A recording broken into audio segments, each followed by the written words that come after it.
Olá, uma boa noite, uma boa tarde ou um bom dia a todos vocês, sofredores, mas vencedores da fé. Vítimas, hein? Mas também sobreviventes. Vítimas, sim, somos todos.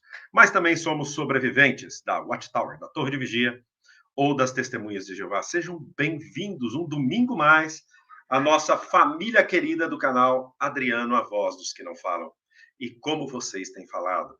E para mim tem sido um prazer, um privilégio, uma honra sentar-me aqui deste lado e ser a voz de vocês.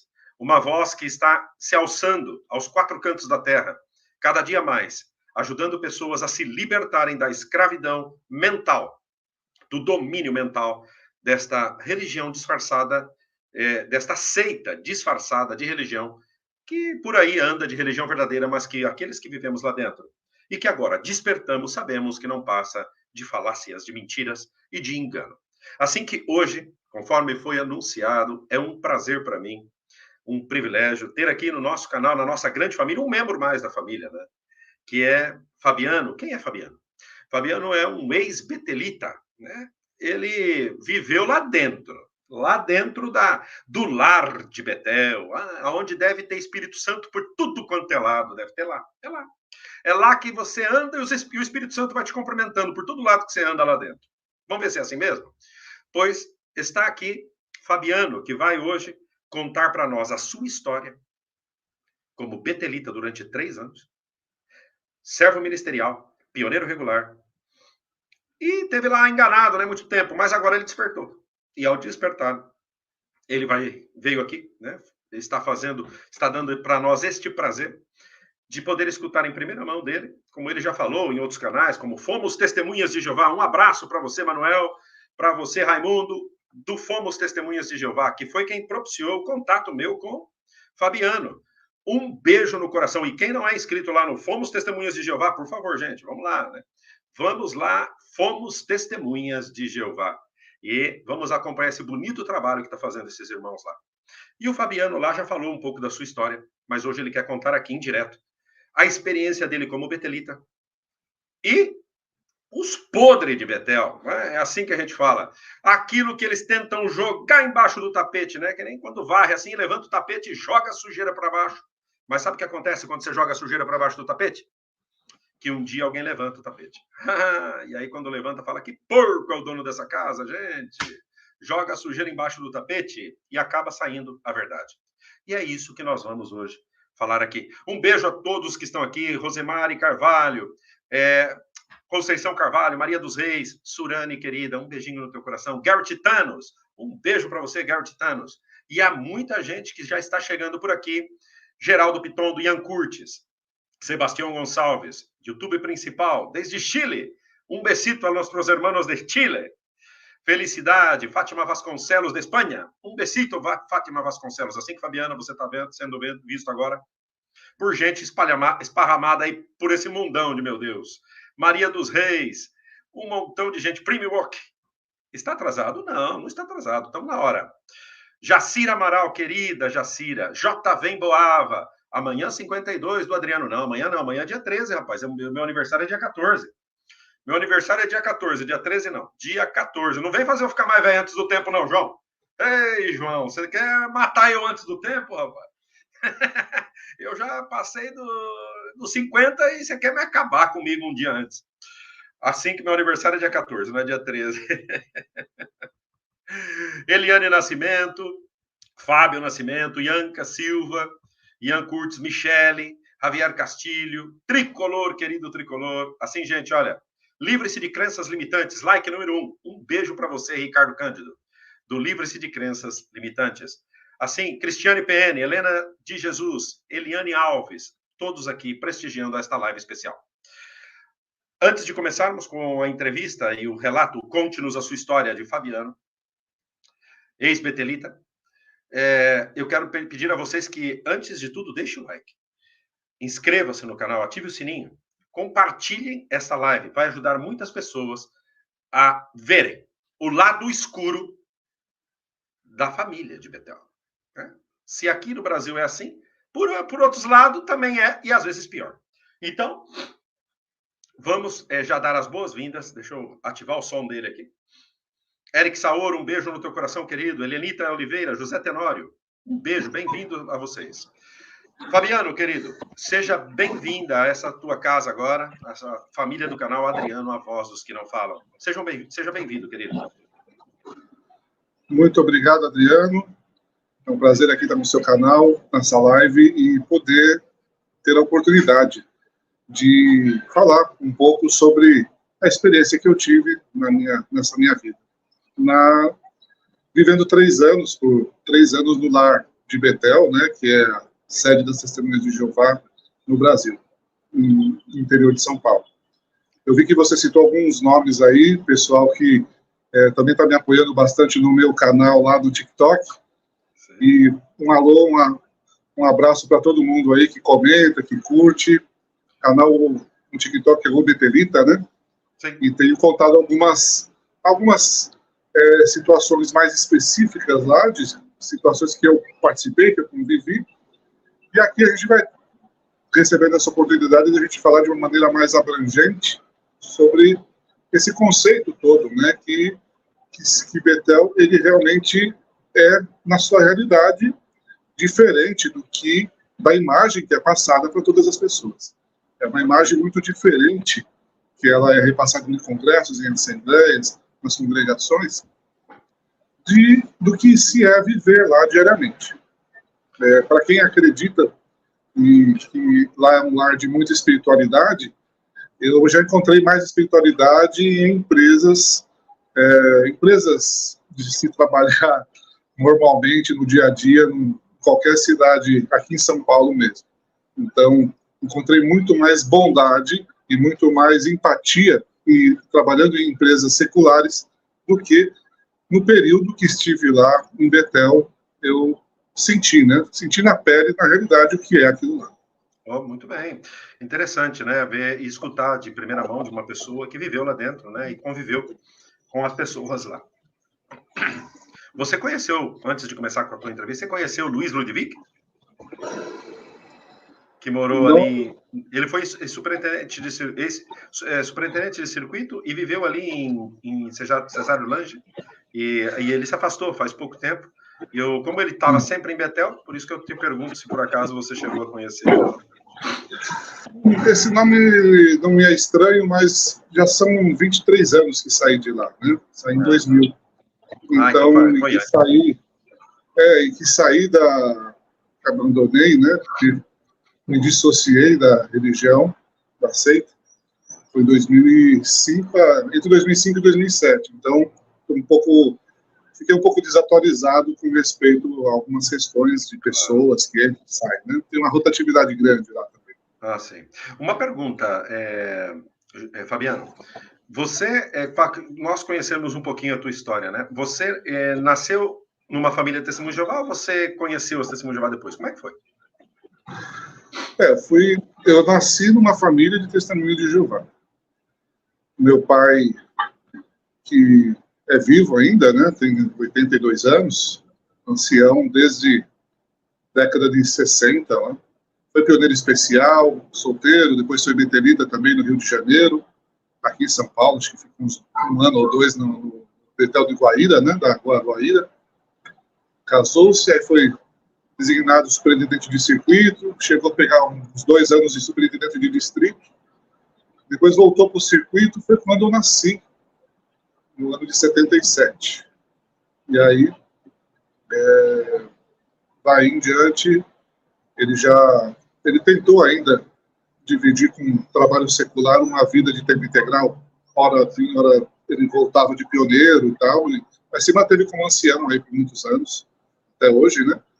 Para ele é um desgosto muito grande, né? Porque não tem a compreensão e nem a empatia de me compreender. Eu falei isso numa postagem minha, que o sangue, o DNA, o sangue, ele tem que vir acima de qualquer coisa desse mundo que a gente vive. E essa é uma das organizações desse mundo que consegue fazer com que se vire as costas para o próprio sangue. Isso é uma coisa muito errada, muito feia de se fazer, vergonhosa de se fazer, e é uma coisa que atinge a todos. Eu tive já um tio que um dos motivos dele ter falecido de maneira, segundo foi constatado, na forma do suicídio, por conta do ostracismo que foi feito contra ele, por ele não ter sido mais testemunho de Jeová, ter sido expulso, desassociado, na verdade. Né?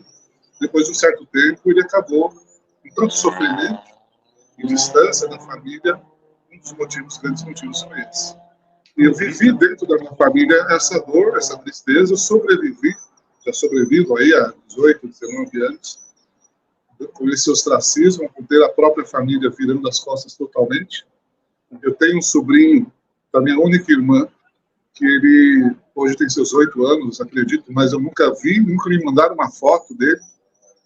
A minha irmã não fala comigo. A última vez que eu vi ela foi rapidamente em 2008. Então, assim, essa é a situação, porque assim, nós temos que respeitar a todos. O direito de cada um decidir ter a sua própria religião, ter o seu próprio conceito de adoração. Mas a partir do momento que esse sistema de adoração se torna exclusivista, uma seita perigosa, para separar famílias, distanciar pessoas que se amam, que têm o sangue, que compartilham o sangue, que compartilham coisas que eles nem imaginam que compartilham, isso é uma situação que deveria gerar uma revolta muito grande, e gera nas pessoas, porém, não há uma empatia de outros grupos seculares, políticos, para pressionar a torre para mudar esse ensinamento deles. Porque a hora que tiver uma pressão grande em cima deles, eles vão fazer o que eles fazem hoje, a maneira como eles tratam hoje o assunto que é o homossexualismo. Nós sabemos como eles consideram lá dentro o homossexualismo, mas eles não abrem a boca para dar um pio, porque eles têm medo, morrem de medo do que pode acontecer com eles na justiça se eles revelarem abertamente o que eles pensam sobre o assunto.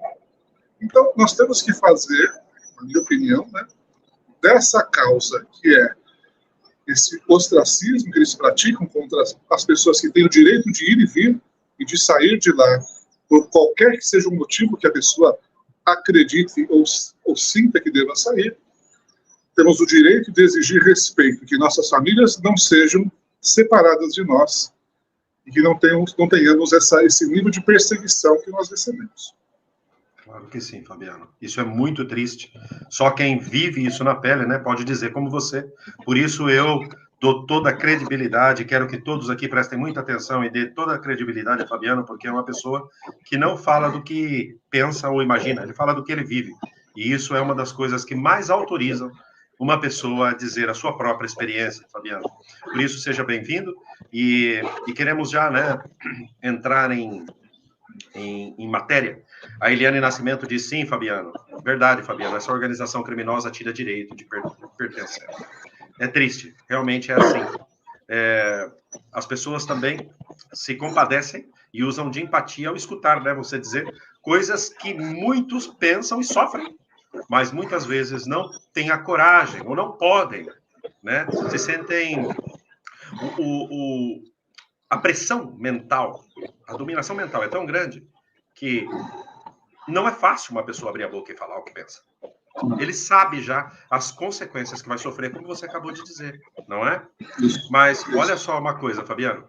Você disse que nasceu, teu pai perdoa, mas eu falo assim dos meus pais também, né? Nascemos de uma família de fanáticos religiosos que estão enganados. Então, o fanatismo religioso, como o fanatismo em qualquer coisa, ele cega a mente das pessoas e só fazem ver uma direção. E o sentido humano da empatia, do amor, não que sejam más pessoas, mas a organização das Testemunhas de Jeová e o fanatismo desumaniza as pessoas. E isso é o que acontece em nossos casos, né? Eles dizem amar o próximo e pregar até no Amazonas, lá na Conchinchina, mas o próprio familiar de sangue eles viram as costas muitas vezes. Então, não tem muita lógica. Uma coisa, Fabiano, eu vou deixar para você agora como se o canal fosse teu. E eu quero que você conte a tua história, né? Como você até chegar em Betel, porque, na verdade, o pessoal tá louco para saber as tuas experiências em Betel e da tua vida, mas você é livre de dizer aquilo que teu coração sentir. Este canal hoje é Fabiano, a voz dos que não falam. Então, hoje você tem aqui todo o direito de expressar os teus sentimentos. E isso, a única coisa que eu acho que você já sabe, né? Você é um homem de experiência, é evitar citar nomes pessoais completos, porque isso pode acarretar um problema para você, para mim, e você pode usar iniciais. Fulano de tal, tal, tal, e aí você pode fazer como você achar melhor. Tá bem, Fabiano? Assim que eu deixo agora para você, para que você nos conte a tua história. Desde o ponto que você queira começar, até chegar em Betel e tudo que você viu lá dentro. É livre, o canal é teu agora.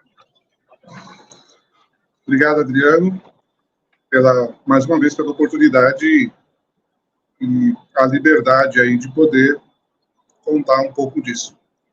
Logo que decidi sair da religião, foi depois que eu saí já de Betel, ainda fiquei uns anos, casei, fiquei alguns anos dentro dessa organização, mas já com o pé do lado de fora, porque por tudo que eu já tinha visto lá em Betel, presenciado, já não conseguia ter aquela firmeza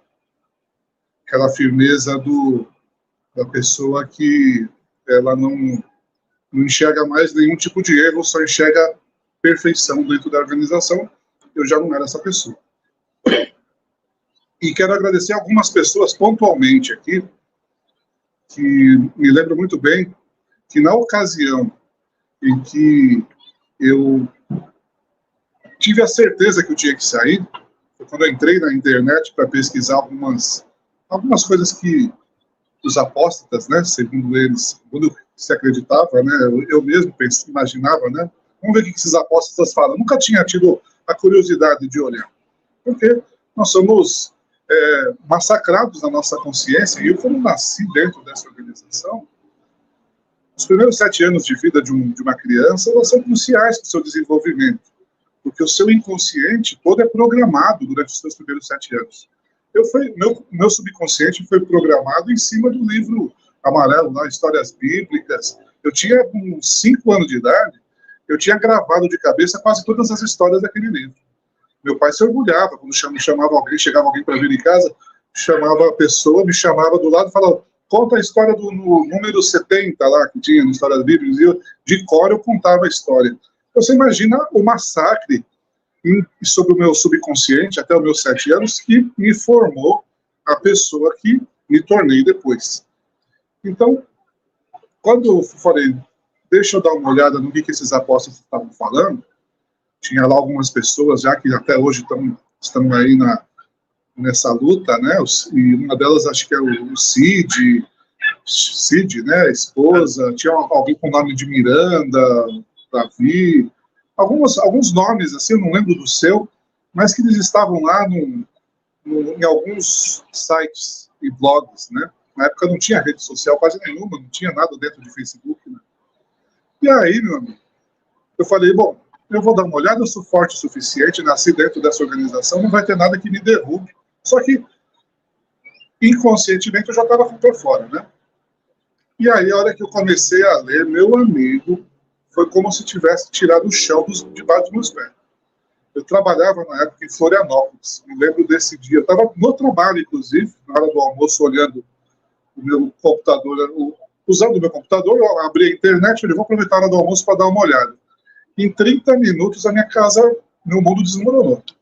Eu me lembro que aquele dia, eu fiz de conta que estava trabalhando, mas continuei a tarde toda, e depois a noite toda, já na minha casa, e virei a noite lendo e lendo e lendo, e passei 30 dias depois disso, meio que trabalhando e meio que pesquisando, todos os aspectos que estavam sendo denunciados lá por esses ditos apóstolos.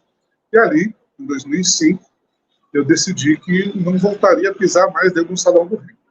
E não adiantava vir ancião falar comigo, que eu não ia falar com ninguém. Tinha decidido isso também. Fui viver minha vida. Obviamente que era casado, e a vida familiar começou a não ter condição mais de existir, essa vida familiar. Não tinha filhos, né? Porque existia uma pressão muito grande da família dela. Dela não tanto, ela era parcerona, mas a família, ela incomodou bastante, e aí decidimos pela separação. E eu nesse momento, me vi sozinho no mundo, né? Porque minha família virou as costas, Uma pergunta. Separado. Então a separação tua, do teu matrimônio, você acarreta devido ao assunto da Testemunha de Jeová ou foi por outros motivos? Existia, toda relação, ela tem seus desgastes naturais, né?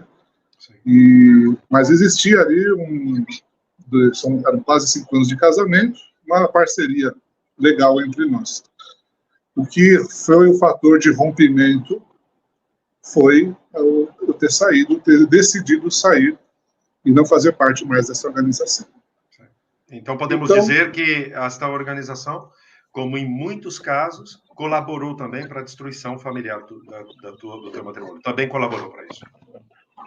Ela é especialista nisso, eu diria, né? As pessoas não têm consideração, pena e empatia, e não tentam se colocar no seu lugar de maneira alguma, não tem o que compreender. Porque não tem outra verdade. Não tem, se você está saindo fora da linha ali, é porque você está com o diabo no couro. Você foi captado pelo Satanás e não tem o que falar. Muito bem. Então eu falei, eu também estava num momento que eu preciso entender o que está acontecendo. Porque a partir do momento que a tua base é destruída, a base de vida é destruída, você precisa encontrar uma nova base. Eu não tinha mais base nenhuma. Eu já sabia que em religião nenhuma eu ia encontrar as respostas que eu tinha. Porque dentro, lá, nós também tínhamos um conhecimento sobre as demais religiões. E sabíamos dos erros de todos. Eu falei, e agora, né? O que eu faço da minha vida? Eu resolvi sair, correr pelo mundo. Rodei algumas cidades do Brasil, trabalhando um pouco aqui, um pouco ali, mas eu vivia dentro de biblioteca, estudando. Então eu trabalhava o mínimo possível que eu conseguisse me manter e o maior tempo possível comprando livros e vendo dentro de bibliotecas públicas, porque os livros são caros, né? Então eu via livros de todos os tipos. Eu entrava dentro de uma biblioteca pública, eu virava horas, às vezes passava um dia inteiro dentro da biblioteca pública, ou de uma biblioteca de faculdade, para buscar informações de todos os tipos. E eu vivi dessa maneira por muitos e muitos anos, obtendo muita informação, muitos conceitos sobre tudo que dizia a respeito a organizações e, principalmente, o tema espiritualidade. E isso acabou me trazendo, nessa busca, nessa procura, um objetivo que me manteve, conseguiu me trazer um pouquinho de chão para eu conseguir sobreviver e ter uma vida, né? Então, hoje chego aqui, depois de tanto tempo de ter saído, por que naquela época eu não falei, hoje eu falo exatamente por isso, porque a gente se sente culpado e ainda trazer um desgosto para a família. Você está sofrendo pra caramba, você se separa, você tem a tua família que vira as suas costas, você perde todos os amigos que você tinha. Eu tinha amigo pra caramba. Eu tinha amigo em tudo quanto é lugar do Brasil. Olha só, de repente, tem um amigo teu aqui, ó. Olha aí, o Edson diz assim: conheço o Fabiano desde Betel, despertei estando lá dentro de Betel ainda. Olha aí. Edson tá aí é uma figura. Estivemos na mesma época lá em Betel. A gente se fala, obviamente, né? Temos nos falado na última semana aí, ele entrou em contato comigo depois que viu o meu canal lá no TikTok, conversamos aí, não pessoalmente ainda, mas foi uma surpresa muito legal reencontrar aí, conversar com ele. Um grande abraço aí pro Edson, fantástico, o Edson é uma pessoa maravilhosa, e um irmão mesmo. Né? Bem, pode continuar, então, porque você falou que você tinha muitos amigos, e aí tá o Edson, que é um amigo teu, que despertou, e ele disse que despertou lendo, pesquisando na biblioteca de Betel mesmo, ele despertou. Que coisa. Ele tem a experiência dele fantástica também, merece muito ser ouvido. Vamos ver se um dia ele quiser. Edson, você está convidado, Edson Oliveira, a vir aqui nesse canal, assim como o Fabiano, e dar aqui a tua voz, tá bem? Um abraço. Pode continuar. Você tinha muitos amigos e... Sim, imagina, eu tinha vivido em Betel, durante a minha vida toda, meu pai rodou o Brasil inteiro. Nós moramos em São Paulo, moramos em Fortaleza, moramos no Sul. Então fez essa subida e a volta, e tudo por conta do desejo que o meu pai tinha de servir a Jeová, né, de maneira de tempo integral, de ajudar onde precisava mais. E eu vou falar mais sobre isso depois, rapidamente. Mas eu perdi, então eu fiquei sem chão. Não tinha mais amigo, não tinha mais família, não tinha mais mulher, não tinha nem cachorro, nem gato, mais nada, perdido no mundo.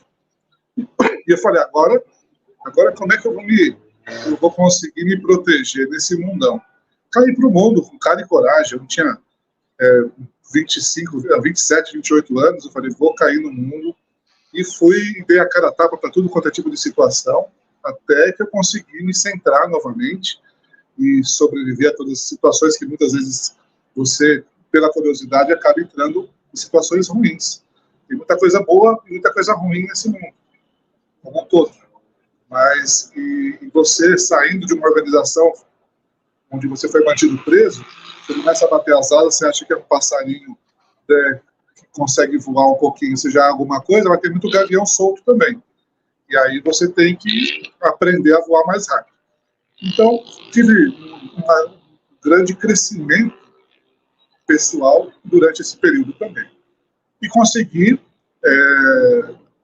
interiormente, com a ajuda de muitas pessoas, de grupos que eu comecei a participar, a fazer parte, a conseguir sobreviver a todo esse tipo de situação difícil, que é a gente se sentir sozinho, abandonado, sem ninguém. Depois conheci a minha atual esposa, Magda, né? Uns anos depois, e ela foi uma pessoa, eu digo isso abertamente, eu creio que existe um Criador, obviamente, e esse Criador, existe pessoas que se importam com a gente, muito com a gente, que cuidam da gente, alguns chamam de anjo, seja lá o que for, mas eles colocaram ela no meu caminho, e desde então nós estamos juntos e tem sido um aprendizado e conseguir ter uma vida emocional e uma estrutura emocional novamente para conseguir conviver com essas situações e sobreviver. E hoje não tem mais nenhum tipo de trauma, não tenho mais nenhum tipo de mágoa, nem trauma, perdoo qualquer tipo de situação acontecida no passado, porém eu quero ainda uma luta, acredito numa luta contra esse ostracismo para que muitas outras pessoas não tenham que passar o que nós passamos. Eu sei que tem muita gente aqui que tem curiosidade, está nessa live aqui para saber mais sobre como funciona a Bethel e o lado negro da força, né, como se diz, né, como as coisas funcionam lá. Então, eu digo o seguinte, durante a minha vida toda, a minha meta se tornou a meta do meu pai. Eu tinha que ir para Bethel. Então, ele nunca me abriu uma possibilidade de falar, você pode escolher. Você quer fazer uma faculdade, você quer fazer um curso técnico, continuar a vida, ou você quer ir para Bethel. Ele falou, você tem duas opções, que é melhor para você, e eu sei disso que eu vivi lá 8 anos, que é Bethel ou Bethel. Isso durante 18, 19 anos, sendo como uma goteira na sua consciência, na sua mente, é uma lavagem cerebral. Então você deixa de ter vontade própria. Então eu tinha vontade de estudar, de fazer uma faculdade, de fazer uma carreira, como qualquer outra pessoa normal. Porém, existia uma força dentro de mim, do respeito que eu tinha que ter por ele, de fazer o que ele estava determinando que eu fizesse. Então, aparentemente, eu queria ir para Bethel. Mas eu queria ir por quê? Porque ele era uma coisa que era importante para o meu pai. Eu acho que hoje ele sabe que foi um erro, ele queria que eu fosse para lá. Mas o fato de eu ter ido para lá fez com que eu enxergasse a organização da Assembleia de Jeová como ela realmente é. E não como a imagem que eles passam. Então, quando eu cheguei lá em Bethel, eu não era, sinceramente, daquelas pessoas sérias, né, que fazem o beabá. Eu sempre fui um pouquinho assim a ovelha negra da família, de qualquer maneira. E isso a minha vida escolar inteira, meu pai teve dor de cabeça comigo, porque eu não era exemplo. Segundo ao que ele considerava que tinha que ser exemplo, do nome de Jeová e tudo mais, né? Eu ia bem nas matérias e tudo mais, mas eu gostava de brincar, de participar de brincadeira e tal. sofri muito com isso, porque não podia ter associação com mundanos, né, discípulo de mundanos. Então, quando eu cheguei em Betel, eu já logo, como de costume, como de hábito, eu me reuni com uma turminha que era mais bagunceira mesmo. E tem essa turminha aí, lá, Fabiano? Tem essa turminha dos bagunceiros? E se tem, viu? E fazem muita bagunça lá. E perturbava muito aqueles anciãos lá, aqueles membros da comissão lá, ficavam de cabelo branco com que esse pessoal aprontava. Eu não era de aprontar muito. Eu era mais aquele que tomava, que levava fama. Quem aprontava mais mesmo, por debaixo dos panos, esses eram os perigosos. Eu era mais inocente, né? Essa minha inocência fazia com que eu levasse a fama por conta de muitas outras coisas que aconteciam, mas nem tudo era culpa minha, não. Então, durante esses 3 anos lá, eu também me diverti, também foi algo assim que eu vivi a minha vida, tentei viver a minha vida e a minha personalidade, a maneira que eu sou realmente, muito mais do que me permitir que eles ditassem como eu deveria ser. Acho que começou a haver um amadurecimento ali da minha personalidade, do meu ser, né, com 19, 20, 21 anos, e eu comecei a assumir que realmente essa é a minha personalidade, uma personalidade que ela não aceita hierarquia, não aceita esse nível de comando que existe aqui dentro. Porque o nível de comando hierárquico é a coisa mais importante que existe lá dentro do Betel. Um momento. Existe chefe, sim. Então, isso é um ponto interessante que você acaba de dizer. O nível de comando hierárquico é grandíssimo lá dentro. Isso. É um poder, uma luta por poder. Existe uma cadeia de comando que ela é muito parecida com a cadeia de comando do Exército. No Exército você tem lá general, coronel, capitão, tenente, sargento, cabo e o último lá é o soldado. Então quem chega lá em Betel é o soldado, é o peão. Sei. Mas se ele for trabalhar num departamento que tenha 2 pessoas, ali ele já vai ter o sargento ou que vai comandar a ele. E se ele for trabalhar no departamento com 10 pessoas, vai ter lá já o capitão, o tenente, o sargento, o cabo e ele soldado. Então, o que faz Betel manter as pessoas em Betel, os homens principalmente? Porque as mulheres elas vão lá para casadas com os homens e não fazem porcaria nenhuma. Elas vão lá só para dar despesa, né, para manter os maridos lá, com raras exceções. Tinham mulheres lá que trabalhavam em setores assim, que exigia um conhecimento técnico que elas tinham, como engenharia, como tradução e tudo mais, mas a grande maioria das mulheres lá era arrumadeira. Sim. E assim, a arrumadeira, meu amigo, elas passavam a metade do dia sentadas no sofá trocando ideia com o grupinho delas. Fofocando? Então, assim, Podemos dizer que estava fofocando? Fofoca lá, imagina, né?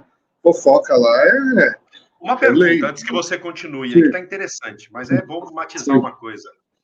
Esse sistema de exército aí, de hierárquico total, de comandos, porque quando eu visitei Betel de Brasil umas 10 vezes, quando você visita Betel, a gente percebe, quem está visitando, que eles são ordenados e programados a vir num corredor andando, sério. Aí eles veem você, eles riem. Ri, passa por você, volta a ficar sério de novo. Uma pergunta. Sim. Esse sistema hierárquico de mando também falta ali, às vezes, boas maneiras, ou são todos educados à hora de tratar um ao outro? Ou também tem aqueles que vai de chefinho? Não, é óbvio que você vai encontrar o mesmo tipo de situação nas pessoas lá de Betel e como de qualquer outra empresa multinacional, por exemplo. Empresas que tem muita gente trabalhando. O ego humano, ele é o mesmo que tem um diretor de uma multinacional e que tinha num líder de departamento lá, um chefe de departamento de Betel. A hora que você chega lá, a hora que ele chega lá e começa a galgar esses degraus, porque ele começa ali sendo uma pessoa que ela é líder do setor. Então ele é o cabo, né? Ele tem um comando sobre alguns soldados ali. Daqui a pouco ele recebe uma outra missão, ele se torna um sargentinho. Aí ele já bota uma estrelinha aqui e começa a já andar diferente, já anda com o peito estufado, já não é mais a mesma pessoa. Você não consegue mais ter acesso a ele. Ele deixa, inclusive, de ter amizade, amizade todo mundo mantém ali as aparências, mas ele deixa de estar com regularidade, de conviver com aquelas pessoas que ele convivia, a partir do momento que ele subiu um degrauzinho ali no poder.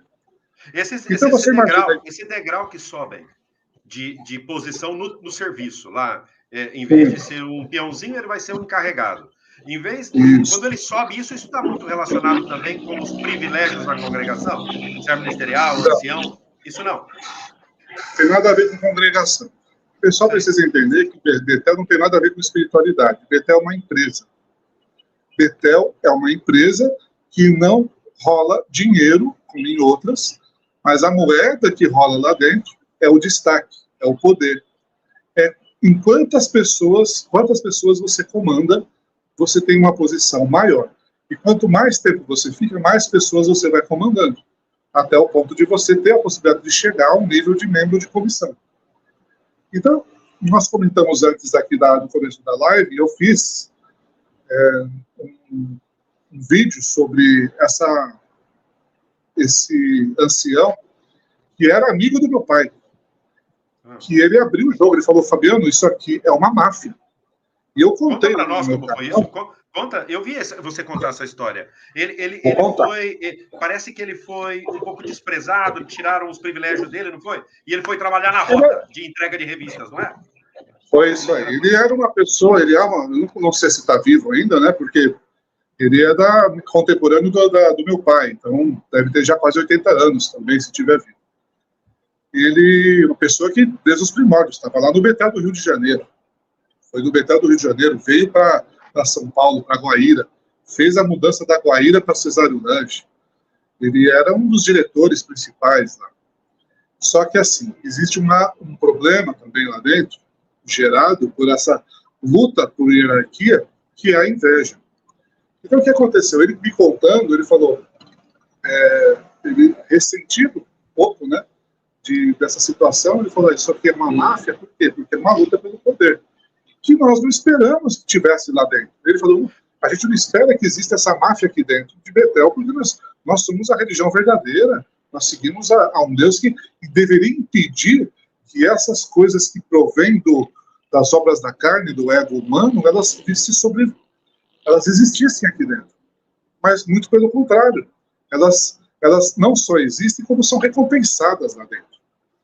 A maneira, quanto pior fosse a pessoa, como líder ou como chefe, em termos de exigir disciplina, mais ela era recompensada. Níveis piores, pessoas de níveis piores do que eu já vi em empresas seculares. Então ele falou assim para mim: o que aconteceu? Eu tinha muitos privilégios, por estar muitos anos aqui, só que ele era uma pessoa muito expansiva. Era aquela pessoa que onde chegava e fazia uma brincadeira. E às vezes a pessoa que fala muito e que faz muita brincadeira, ele causa em algumas pessoas uns certos ressentimentos, em outras pessoas raiva, em outras pessoas até admiração. Então existia uma relação de amor e ódio com ele lá dentro. Inveja também. Né? Inveja, obviamente. Metade gostava dele e metade não gostava. Eu gostava muito dele, a personalidade dele era maravilhosa. Pessoa expansiva, alegre, onde ele chegava, se você tivesse meio cabisbaixo, ele fazia você dar um sorriso, uma risada, ele contava uma história. O cara era fantástico. E aí o que acontece? Ele era aqui de São Paulo, a esposa dele recebeu uma herança, provavelmente o pai faleceu, a mãe faleceu, e ela recebeu uma parte da herança.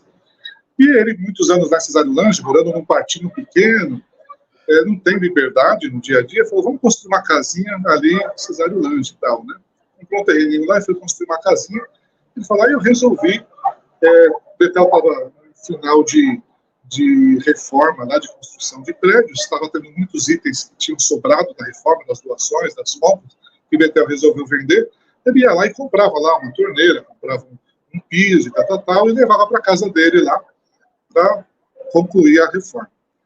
E algumas pessoas, acho que viram isso, ou se não viram, começaram a sentir inveja de ele ter essa possibilidade de sair dali. Ele tinha um carrinho legal também, e ficar fora de Betel, na sua própria casa, ali do lado e tal. Um sentimento de inveja, talvez baseado em alguma fofoca de alguém que falava, eu vi que fulano comprou lá uma torneira que é daqui de Betel, hein? Ele falou especificamente da torneira. Chamaram de na xixa. Falaram, nós estamos sabendo que você levou itens de Betel para construir sua casa. Ele falou, não, eu levei itens daqui de Betel, mas eu comprei esses itens. Só que ele não tinha como comprovar, porque você comprava os itens lá, não tinha nota fiscal, né? É interessante, que era importante que tivesse, porque a confiança não pode existir lá dentro. Não há possibilidade de você confiar em alguém. E se você confiar algo da tua vida pessoal em alguém lá, não vai demorar muito e esse algo vai aparecer na tua cara. Um momento. Então, o que aconteceu? Então, você diz, isso é importante, que esse irmão antigo lá, que foi alvo de ódio e desprezo e inveja de muitas pessoas, ele foi traído porque disseram que ele tinha levado itens de Betel. Mas a gente já viu aqui nesse canal que tem a venda de ativos lá de Betel, que eles vendem tudo quanto é coisa lá de Betel. E ele comprou, mas não deram nota fiscal para ele. É bom que as autoridades escutem isso. Ele comprava, não davam nota fiscal e depois acusaram ele de roubar. Ele comprava esses itens que pertenciam a Betel mesmo, né? Itens que tinham sobrado, que não iam ser usados. E era normal. Eu mesmo já comprei coisas lá do próprio Betel, itens de marcenaria, por exemplo, e eu não recebi um recibo, nada.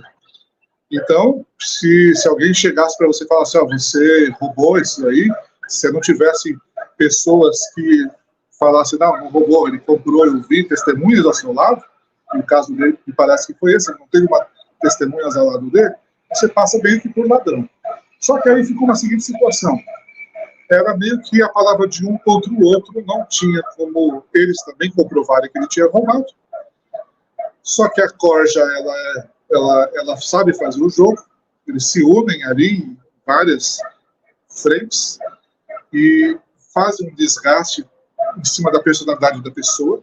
Elas buscam vários pontos, né? Mas você também é assim, fulano de tal falou que você é muito irônico, outro fulano fala que você teve problema pessoal com esse aqui também, então você tem uma série de problemas, infelizmente nós vamos tirar os seus cargos. E aí ele se viu numa situação que de repente ele era um cara que era diretor lá do setor de administrativo, das oficinas, geral, ele de repente se tornou um caminhoneiro da rota. Um cara com 60 anos de idade, pegando o caminhão, saindo aí por estradas para entregar caixa de revista. E numa dessas ocasiões foi que ele vinha para São Paulo trazendo os materiais que pediram para ele trazer, e eu tinha que vir para São Paulo fazer uns exames clínicos, porque eu tinha trabalhado lá no salão de assembleias, na época, trabalhando na construção do salão e fazendo o forro. Enorme, aquele forro gigantesco, né? Eu fiquei mais de 30 dias assim, com os braços para cima. E isso me deu um problema sério, que até hoje eu sofro com isso, que é a tendinite. E eu sentindo dor, continuei a trabalhar. Chegou um momento que eu não conseguia mais ficar com o braço para cima. Foi quando eu fui no ambulatório, e eles falaram, provavelmente você está com uma tendinite séria, é bom você fazer um ultrassom lá no Hospital das Clínicas em São Paulo. E foi quando eu peguei essa carona com ele, eu vim com ele para cá e ele contou essa história dele. Uma história muito triste, porque ele tiraram todos os cargos, humilharam ele, ele se sentiu humilhado, ele falava para mim, isso aqui que eles fazem comigo é uma humilhação. Porque eles querem o quê? Que com essa humilhação que eu estou sofrendo, eu peça para sair. Já que eles não podem me mandar embora, eles me humilham para eu pedir para sair. E isso acontece em tudo quanto é tipo de empresa, né? O patrão, quando quer que uma pessoa saia, ele começa a pressionar de uma maneira até que a pessoa não aguenta mais e saia. Lá também não é diferente. Faziam isso com ele, já vi fazer com outras pessoas também. Nível de pressão para a pessoa não suportar. Você vê esse desgaste acontecendo na sua frente e você fala, mas peraí, vamos parar aqui um pouquinho, vamos abrir a Bíblia aqui para a gente entender o que está acontecendo? A Bíblia lá não serve para muita coisa, não. Então, foi esse capítulo aí que que me abriu os olhos com respeito a essa luta pelo poder, que a gente já via lá dentro, mas achava até que era normal, porque eram metas, né, de privilégios, crescimento espiritual. Crescimento espiritual era chamado, privilégios de serviço. Então, como é que segurava solteiro lá dentro? Tinha muitos homens solteiros, com 40, 45 anos. E a gente sabe que a grande maioria ali se mantinha no celibato, realmente. Como é que você consegue manter um homem longe de relações sexuais, dentro de um lugar fechado, abrir mão desse tipo de coisa, de ter um casamento, inclusive, porque a maioria sabia que se casasse poderia ter que sair? Como é que uma pessoa abre mão disso? A palavra é única, é poder, é luta por poder, que todos nós sabemos que é uma das situações humanas que mais fazem a pessoa ter o seu ego inflado, né? Que faz a pessoa abrir mão de outros prazeres, porque o prazer que o poder te dá é muito grande. E só é bom o prazer do poder quando você sente as pessoas se humilhando diante de você. Então, existia uma cafajestagem lá de puxa-saco normal, como existe em qualquer lugar, puxando o saco de chefe, puxando o saco, dando presentinho, chamando para jantar, convite para cá, convite para lá. Olha que delícia que é você ter poder lá dentro. Você vive como um rei lá dentro. Aí você é ancião de Betel, que depois de 10 anos, você é um betelita, você se torna ancião de Betel. Ancião de Betel é aquele cara que vai receber designações para ir em congressos, fazer a vez da sociedade, né? Vai ser representante de Betel. Representante de Betel. Meu amigo, o cara, quando chegava nessa situação, ele ia para essas assembleias e congressos, ele era Deus. Todo mundo sabe a idolatria que o pessoal, essa ignorância idólatra que as pessoas tinham, um representante de Betel. Da mesma maneira como os próprios betelitas tinham quando vinha membro do corpo governante para cá. Era mais ou menos como os católicos tratam um papa, é como ele era tratado um membro do corpo governante. Pedir autógrafo, eu via o ridículo da pessoa tirar foto e pedir autógrafo com um membro do corpo governante. O cara é um dos 144 mil ungidos, únicos que vão para o céu. Vamos tirar foto com o homem. Pelo amor de Deus, eu nunca cheguei perto de um, não conseguia nem passar perto, de vergonha que eu sentia das pessoas fazendo fila para tocar o homem. Então havia isso lá em Betel, quando chegava um membro do corpo governante lá, faziam fila até para pedir autógrafo. E uma pergunta, se pedir autógrafo, os membros do corpo governante davam autógrafo? Óbvio, davam autógrafo, tiravam foto. Esses homens do corpo governante, eles são os fanfarrões, eles são os brincalhões. Esses sabem a verdade. A maioria dos superintendentes sabem a verdade. Só que eles estão ali. Qual é a verdade? Qual é a verdade? Qual é a verdade, Fabiano? A verdade é que é uma religião como qualquer outra. É uma seita, uma religião como qualquer outra, que não tem esse negócio de ser representante de Deus na Terra. Eles sabem muito bem que não são ungidos porcaria nenhuma. Só que eles sabem que se eles tivessem que cair aqui fora do mundo, eles iam ter que trabalhar de pedreiro. E você acha que eles querem trabalhar de pedreiro? Eles estão tendo uma vida do jeito que eles tinham lá, uma suíte super bem programada, super confortável, viajando para cima e para baixo com dinheiro que é captado aí das congregações. Quando viajavam em Betel, os que vêm da sede mundial, os representantes de Warwick ou de Brooklyn, de onde seja, os membros do corpo governante, eles ficam num quarto normal ou tem algum quarto especial para eles? Então, uma coisa interessante essa pergunta. Parece que exclusivamente no Brasil eles deram uma derrapada nas leis e nas regras, criaram uma regra em um determinado tempo que membros com mais de 30 anos de tempo integral, 40, não lembro se era 30 ou se era 40, tá? Já faz um tempo. Ele poderia ter, ao invés de um apartamento, 2. Ele poderia unir 2 apartamentos. Então, toda a comissão de filiados, todo mundo que tinha casado, né, que era casado, que tinha mais de 30, 40 anos, tinha um apartamento duplo, que era o duplex. Todo mundo lá que chegava lá, peãozada, tinha que morar em 2 num quarto pequeno. 2 solteiros num quarto pequeno. Mas um casal morava num duplex, porque ele tinha mais tempo integral. Aí, quando vinha esse membro do corpo governante, eles deixavam esse membro do corpo governante ficar num desses duplex, de um desses membros da comissão. Meu amigo, eu tô para ver, a gente passava pelos quartos abertos, eu trabalhava na manutenção lá, eu entrava em todos esses quartos de vez em quando. Se você pegar hoje fotos de quartos de hotéis 5 estrelas, do Hilton, do Ritz, seja lá o que for, não está nesse nível. Tanto é que quando eu estava lá, veio um membro do corpo governante, quando viu aquilo, falou: quem autorizou esse negócio? Quem é que autorizou que podia dar duplex para vocês? Todo mundo ficou sabendo disso.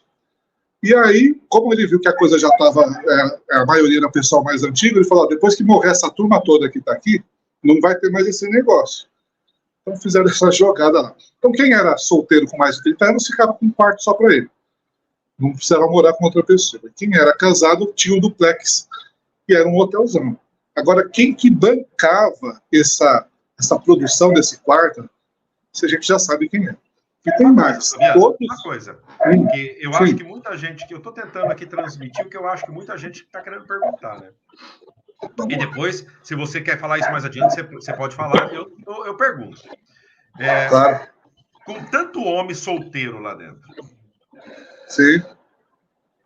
A gente é homem, né? A gente sabe como é que é a situação, né?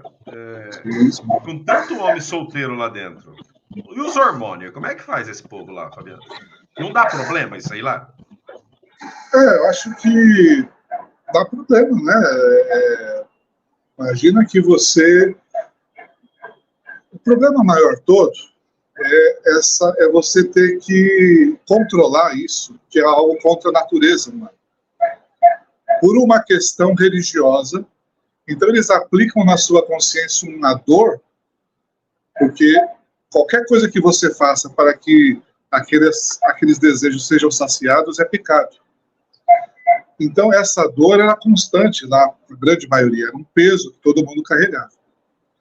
Porque os solteiros conviviam com os casados. Os casados, eles abertamente, eles gostavam de jogar na cara dos solteiros que eles tinham relação sexual. Ah, é? E faziam isso.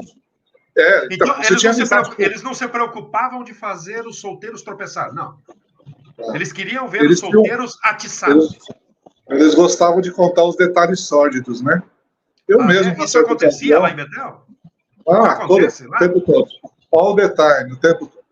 Uma vez eu estava no lado de fora ali de um dos pavilhões, à noite, e pegando um arzinho ali de boa, quando eu olho para cima, assim, para um outro pavilhão de frente, tava tendo um filme lá de sexo explícito. Porque eles botaram um casal dentro de um dos quartos. Um casal. Eles colocaram lá Você imagina que você tem aqui a porta com a cortina, né? Que filme sai para sacada. Filme X? Sim? Filme X? Sim. Exatamente. Meu Deus me livre. Então a Casa Santa rola filme X na Casa Santa? É como se fosse, né? Eles jogavam a iluminação de um lado e essa iluminação fazia com que a tua sombra refletisse lá na cortina que dava para a sacada. Então quem estava do lado de fora olhava para cima, assistia o filme todo. Todas as posições eram realizadas ali dentro. Só que assim, era um direito de casado deles. Poderiam ter sido um pouco... Não fazer a coisa dessa maneira para... Talvez não fizeram nem de propósito. Estou falando aqui que isso aconteceu, não vou dizendo que fizeram de propósito. Tá? Talvez eles colocaram uma iluminação lá para dar um clima, só que essa iluminação proporcionou com a sombra um filme esse filminho aí, né? Mas, assim, era um prazer de quem era... Porque, assim, a gente era amigo das pessoas. De repente, elas casavam e ficavam. Era um prazer para eles contar tudo que rolava ali dentro. Então, o solteiro sofria muito. Então, obviamente, que cada um, à sua maneira, lutava contra os seus próprios desejos. Tinha gente que tomava banho gelado, tinha gente que saía fazer exercício, tinha gente que entrava dentro do closet lá e ficava 1 hora fazendo oração. Oração manual, né? Oração. Então era uma luta. E aí existiram muitos ali também que encontraram uma maneira escondida de se relacionar. Existiam entre eles? Muitos grupos de homens. Existiam alguns grupos de homens ali que eram homossexuais. Vamos abrir abertamente. Para. Olha, faz uns meses atrás, nós entrevistamos aqui a Nestor Kuilan, que foi amigo íntimo de Raymond Franz, que ele serviu na sede mundial. E ele contou para nós aqui que lá na sede mundial em Brooklyn havia uma sauna, onde havia casos de betelitas da sede mundial que tinham encontros amorosos na sauna de Betel. E agora nós estamos aqui com o Fabiano, que viveu 3 anos em Betel como betelita, e está contando para nós que dentro do Betel do Brasil havia, debaixo dos panos ali, relacionamentos que eles condenam tanto, que é o homossexualismo. Havia lá isso, Fabiano? Sim. Como eu sei disso, porque eu sou heterossexual, então não participava, eu não tinha, não existia. Eles se uniam entre eles, né? Aquelas pessoas que viam cada um de um canto do Brasil e se viam iguais na sua maneira de ser, então eles se uniam naturalmente. E depois eu sei que muitos deles foram expulsos e a fofoca rola solta, então a gente fica sabendo do que acontece. Mas isso existiu durante muito tempo, muitos anos lá dentro. Essas relações aí de homossexuais reais mesmo, namoro, mas tudo bem debaixo dos panos, né, para que não fosse o máximo tempo que pudesse de não ser descoberto, eles foram se mantendo. Então tinha muito disso lá. Então nós estamos falando sobre essas questões aí relacionadas aos hormônios e tudo mais. Mas também existia a troca de casais, né? Existia... O quê? Havia o quê? Ocorreram lá troca de casais, ocorreu lá uma situação de um dos diretores lá, proeminente, um homem que muita gente idolatrava lá como próximo membro da comissão. E ele tinha uma secretária e por muito tempo ele manteve a relação com essa secretária. Os dois eram casados. E quando veio isso à tona e muitas outras pessoas descobriram e veio isso à tona, ele não teve outro jeito de não expulsá-los, os dois, e o marido e a esposa dos dois acabaram perdoando-os e foram juntos. Eles tinham o direito de continuar lá em Betel separados, se separassem e continuassem lá em Betel, mas não quiseram. Isso não aconteceu uma ou duas vezes, aconteceu muito. Os que tinham o direito de continuar em Betel eram os cônjuges inocentes. O corno recebia o corno e o direito de continuar. Eu conheci um casal que se separou e ela continuou, a corna, né? Ela continuou lá. E a gente passava por ela, olhava para a cara dela assim, dava uma pena, né? Sim. E ao mesmo tempo você via na cara dela que ela se sentia assim, todo mundo olhando para ela e ela se sentia o pior ser do mundo. Mas acho que ela não tinha para onde ir. Ela não tinha casa para ir, talvez não tivesse família dentro da organização, ela tinha aquilo ali. Então eu falava, melhor do que nada é ficar por aqui mesmo. De repente lá ela conseguiu se casar com alguém, depois eu não fiquei sabendo mais, né? Mas o bonitão era um cara bacana, era ancião de Betel também. Ele, na congregação que ele servia, ali no próximo, tinha uma viúva que tinha 2 filhos. Ele se apaixonou pela viúva, durante um certo tempo manteve relações nas visitas de pastoreio. Ah, é? E aí o dia que descobriram, ele falou, bom, eu vou ficar com a viúva, e separou, largou a mulher e foi embora, seguiu a vida dele. Foi um caso real, eu conheci, convivi, estava nessa época lá. Ancião de Betel. Ele era ancião de Betel, daqueles que saíam para fazer representante de Betel em assembleia, em congresso e tudo mais. Era um homem quente lá, chamado de homem quente, né? Você está soltando bombas, né? Segredos de Betel, bomba. Mas que todos nós desconfiávamos. Né?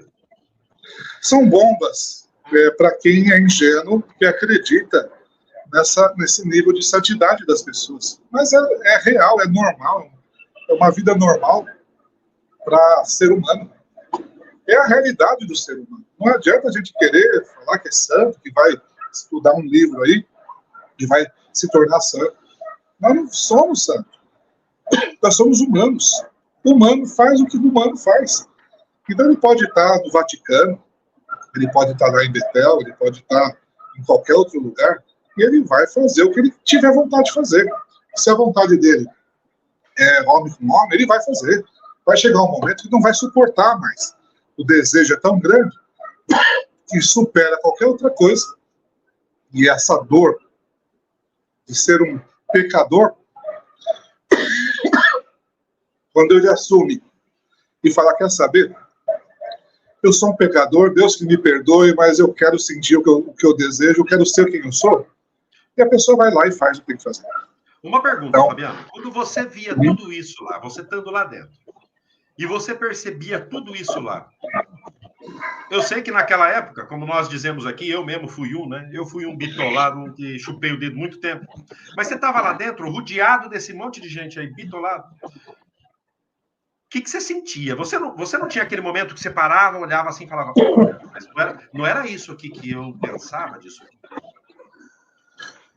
Na verdade, as coisas acontecem, você vê acontecendo e participa dessas situações, elas vão desgastando a sua inocência.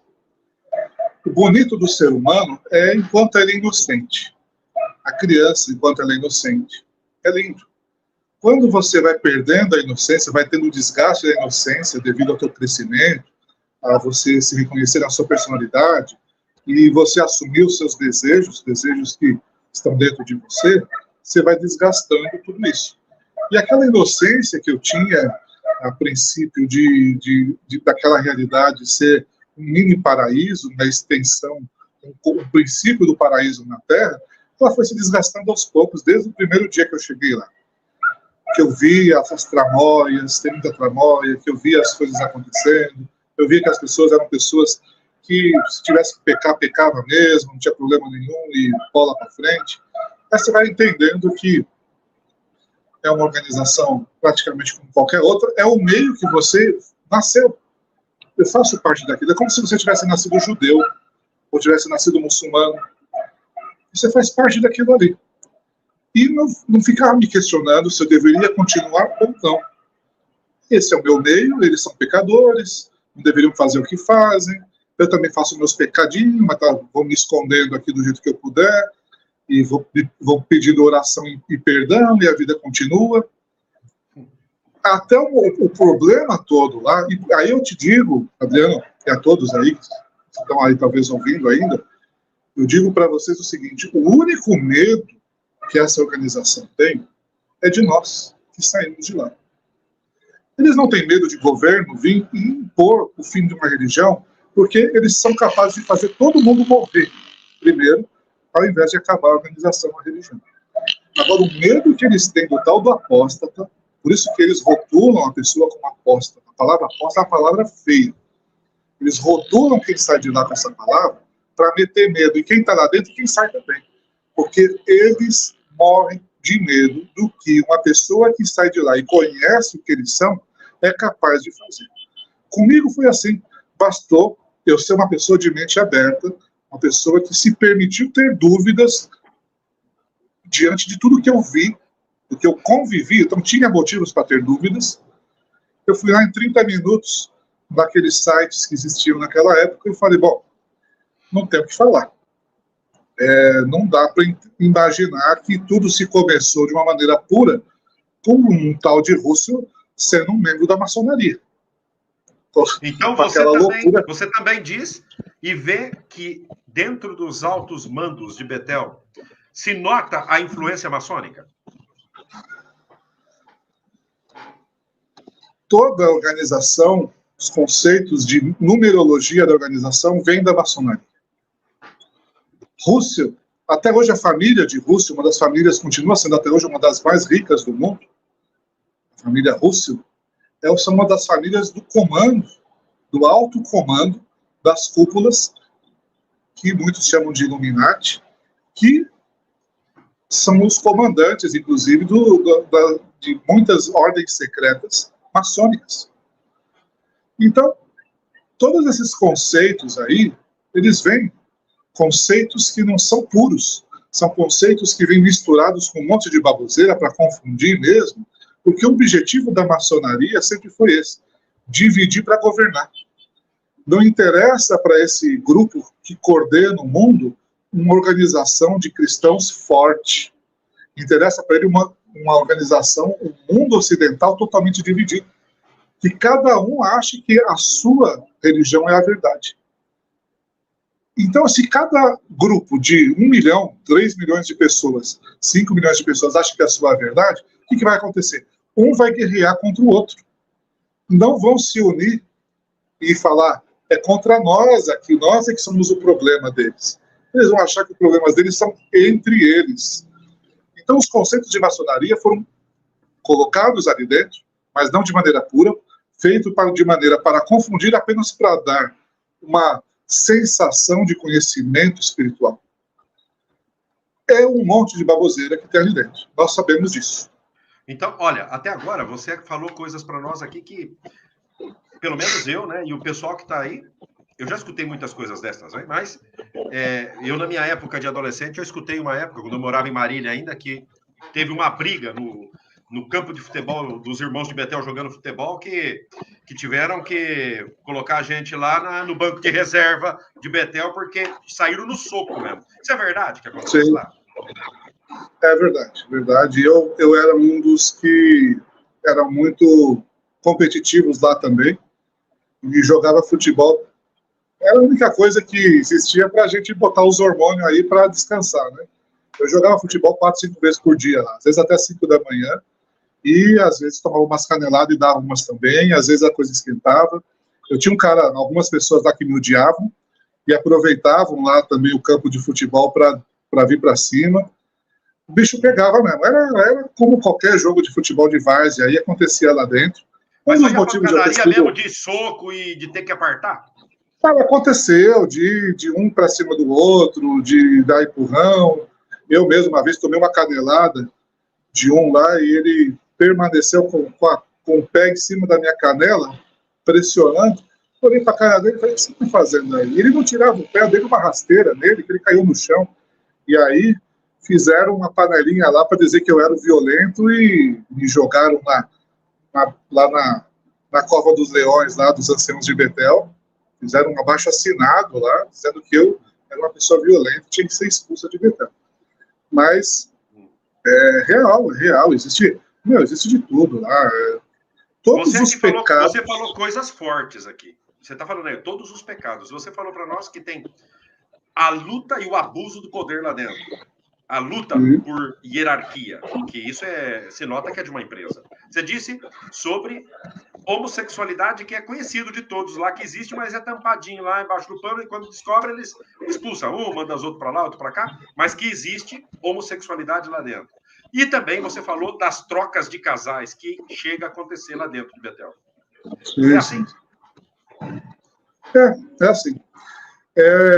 Dá para fazer uma novela lá mexicana, uma novela da Globo, umas situações que acontecem lá tranquilamente, que vai dar audiência, vai dar ibope. E cachaça também. E o tema da cachaça? Cachaça. Eu fiz um vídeo lá de cachaça. Meu pai morava no Sul. Toda vez que ele vinha me visitar, ele levava garrafões de vinho para os amigos dele, que eram lá da comissão da filial mesmo, né? E os homens tomavam vinho pra caramba. Quando eles chamavam no quarto deles lá, era sempre regado a vinho, cerveja, cachaça. E a meninada, a juventude lá, bebia, enchia a cara. Todo mundo tinha bebida dentro dos quartos. Chegava a beber e ficar bêbado. Tinha beberrão, tinha viciado. Tinha um lá que eu contei a história, que ele comprou uma bicicletinha, porque ele já estava com o filme tão queimado lá dentro, estava sendo perseguido lá, né? Porque já era um alcoólatra. Ele comprou uma bicicletinha, ele ia para Cesário Lange com a bicicletinha e enchia a cara nos botecos lá, durante um bom tempo. Só que aí o pessoal dos botecos, ele começou a ficar famoso lá, né? Chegava perto do boteco, o pessoal lá veio o Betelita. Os caras pagavam cachaça para ele, dava risada. Quando ele voltava com a bicicletinha dele, ele vinha torto, assim, subia aquele morro lá, ele fazia isso aqui, ó, zigue-zague, né? A gente, quando via, às vezes estava fazendo plantão lá na portaria, via ele chegando, fazendo isso aqui, e falava, meu Deus do céu, se alguém vê, dessa vez ele não fica. Às vezes era expulso. E aconteceu depois, até que chegou um momento que ele acabou sendo expulso mesmo, porque não deu para segurar a onda. Mas era um cara bacana, entendeu? E além, um cara legal. Claro, ele era do Goró, ele era de boteca, era um cara gente boa. Fabiano, uma coisa. Também, eu não sei, eu pergunto, porque lá na sede mundial foi falado que sim. Às vezes tem aqueles que também são viciados em outras coisas. Olha, vício existe de todo tipo, né? Existem vícios aí relacionados a sexo, vícios em remédios. Muitos lá tinham depressão e eram viciados em remédio tarja preta. Então, muita gente mesmo tinha depressão lá. Pessoas com mais tempo. Geralmente as esposas, com mais de 10, 12 anos, não tem objetivo nenhum com uma mulher lá dentro. Tem mulher lá que está há 20 anos limpando o quarto, limpando o banheiro de homem. Não tem cargo para a mulher, ela não tem perspectiva nenhuma, nem lá dentro, nem na congregação. Dentro do quarto dela, lá, não pode abrir a boca, que o marido às vezes é agressivo. Uma vida desgraçada da mulher betelita, viu? Eu não sei como é que elas aguentam. Tenho pena. Não pode ter filho, né? Elas aguentam assim. Não pode ter filho. Então elas sofrem muito. Então, vai ver que é por isso que elas se reúnem nos quartos lá e ficam fofocando e conversando, porque a vida delas não é fácil. E elas, a maioria vivia deprimida.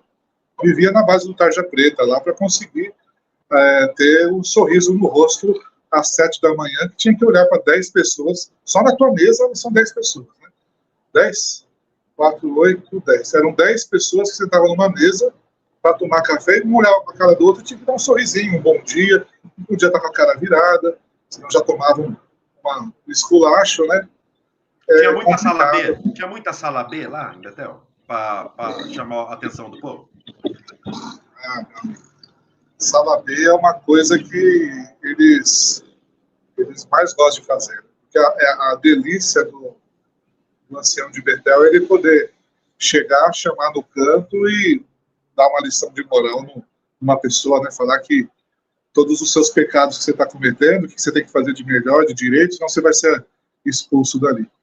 O prazer deles é fazer esse tipo de fazer você te levar a uma situação de sofrimento, assim, moral. O assédio moral lá é gigantesco, gigantesco. O Edson tá aí, sabe? O Edson, conversei com ele essa semana um pouco sobre algumas situações que ele passou.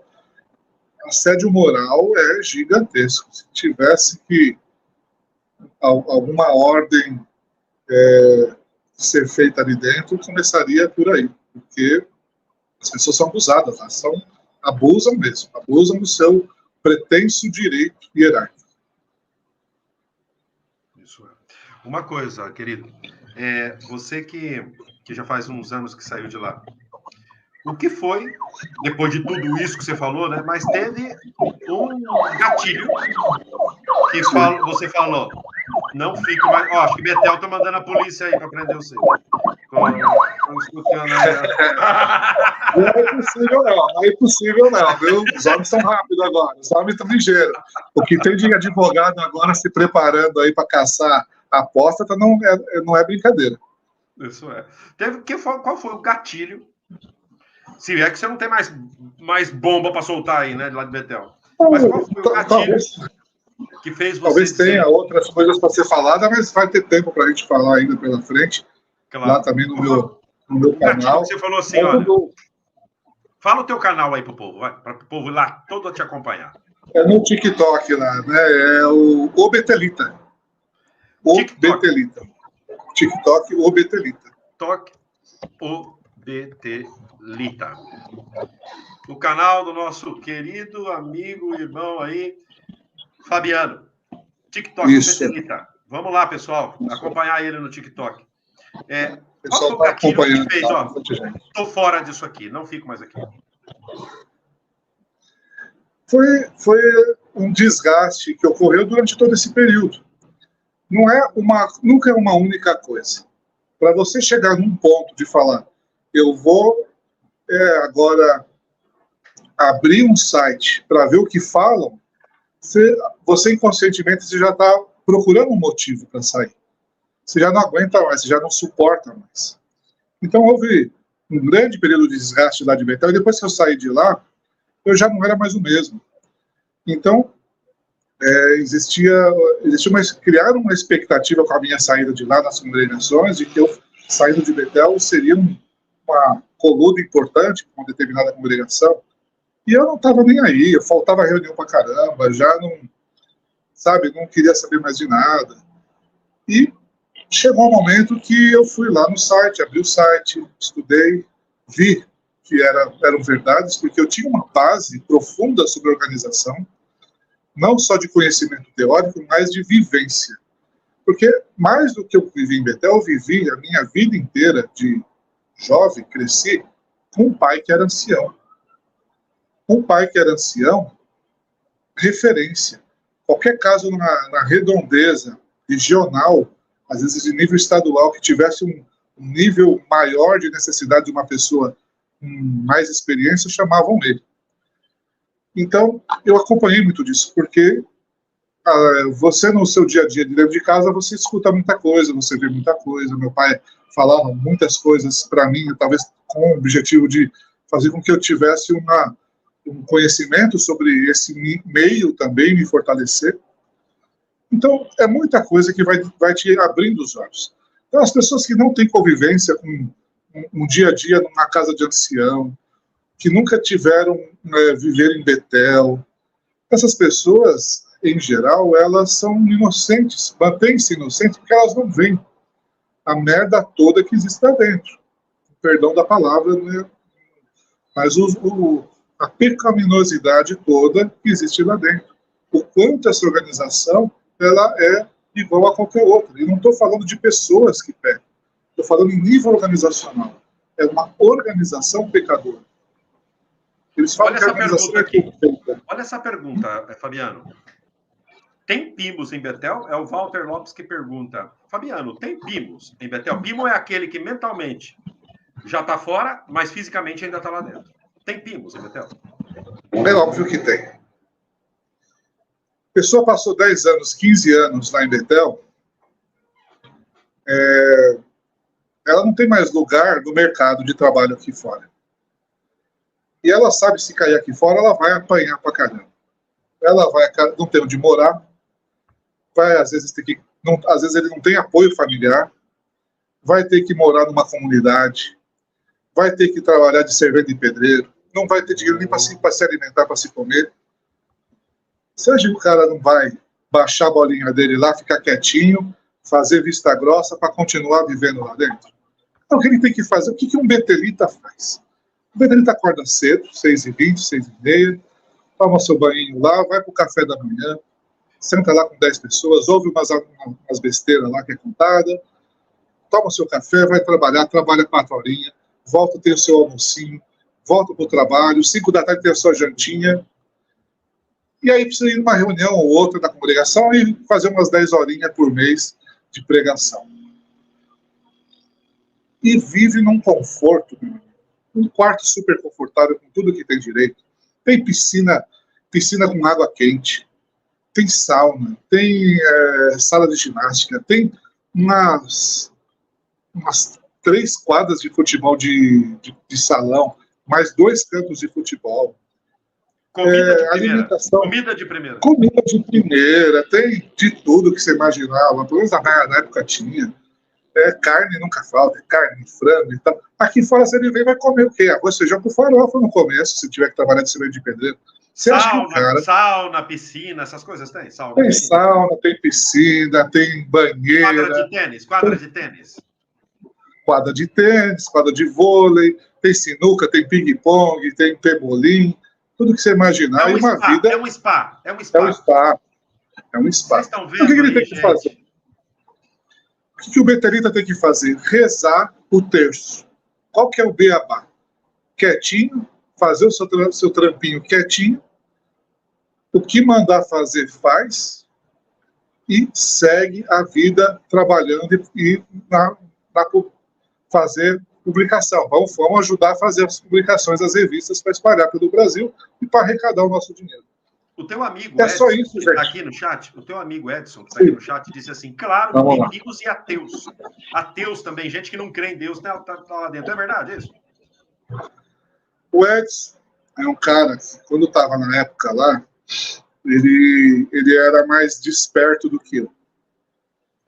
Ele, conversando com ele fala, Fabiano, pessoas assim, assim, assado. Ele enxergava essas coisas que eu não enxergava, porque eu tinha uma vida social diferente do Edson. O Edson chegou, ele era um órfão espiritual. Ele não tinha o que eu tinha, que era um pai que já tinha sido betelita e tal. Eu era uma subcelebridade lá dentro, né? Até ridículo falar isso. Né? Estava apadrinhado, né? Eu era apadrinhado lá, só fui para lá apadrinhado. Então, assim, só que assim, de uma certa maneira tinha uma pressão muito grande também em cima de mim. Mas eu tinha uma vida social bem agitadinha lá dentro.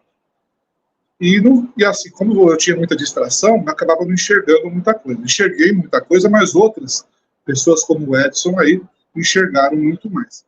Então, gente, Betel não tem nada de espiritualidade. Eu ainda falo assim, o cara que é pioneiro especial, pioneiro regular, esse cara, ele faz uma coisa bacana. Ele vive aquilo lá, muito mais do que um betelita.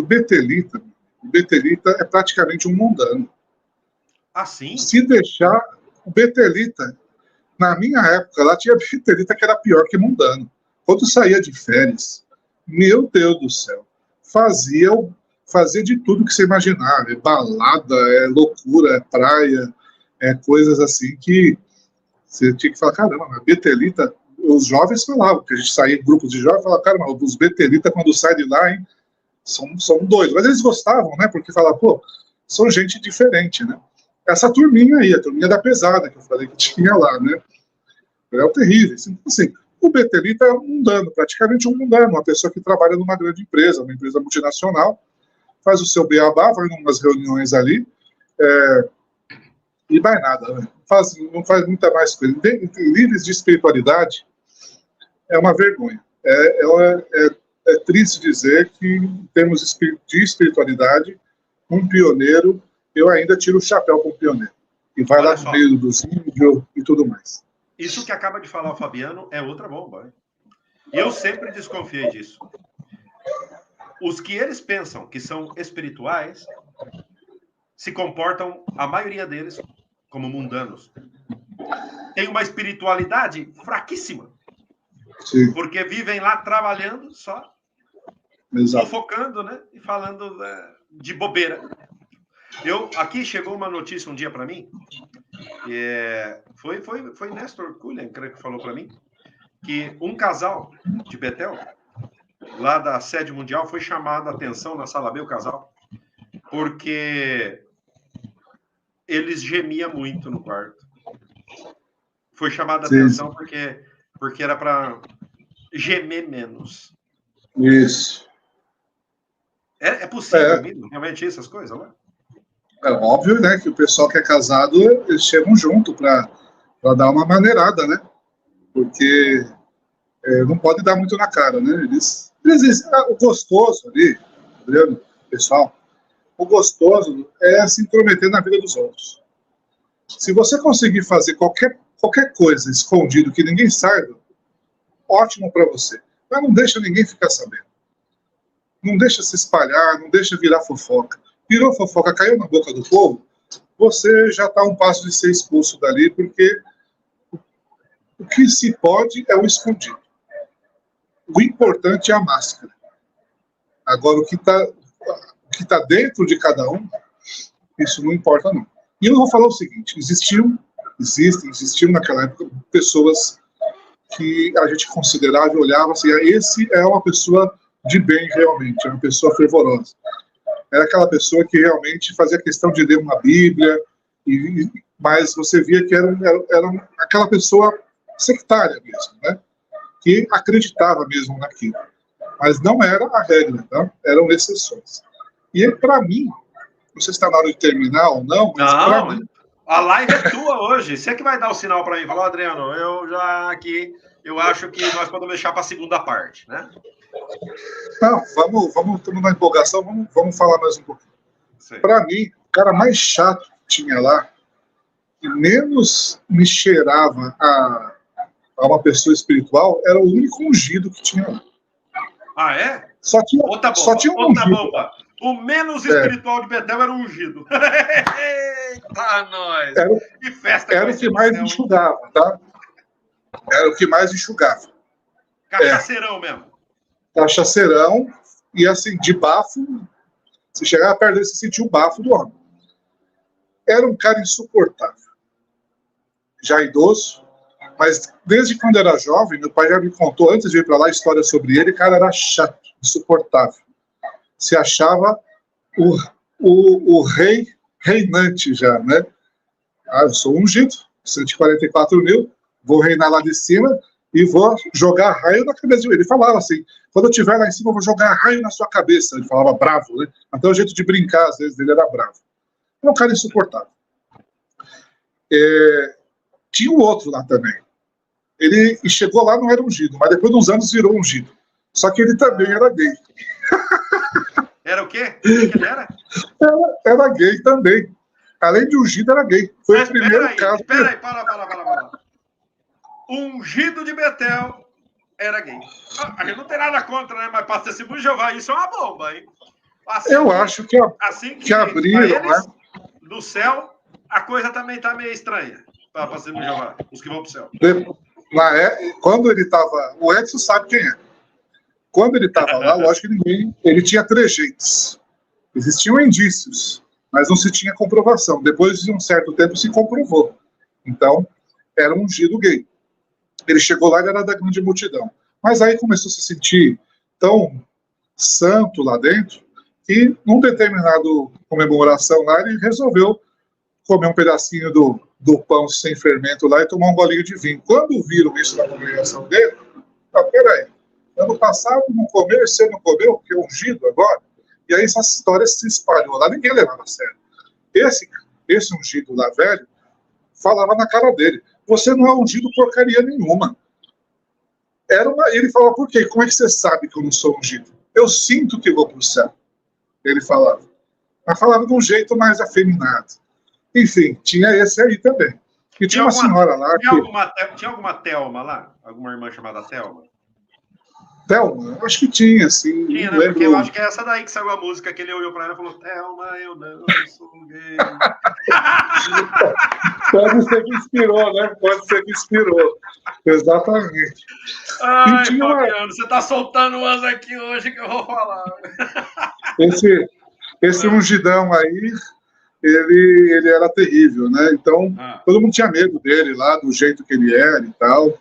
E você via que, assim, não tinha nada de... Você lá dentro, você considera o quê? Uma pessoa que é ungida, um cara que, pelo amor de Deus, já tá com o pé no céu, né? Você fala, meu... Mas ele andava com jeitinho? Ou ele tinha jeito? Rabugento. Rabugentinho foi quando ele nasceu. Ele nasceu assim, rabugentinho. Ele tinha jeitinho de... não, esse outro sim. Esse rapaz aí que chegou lá da grande multidão e virou ungido, era uma moça, era uma pessoa super fina, né?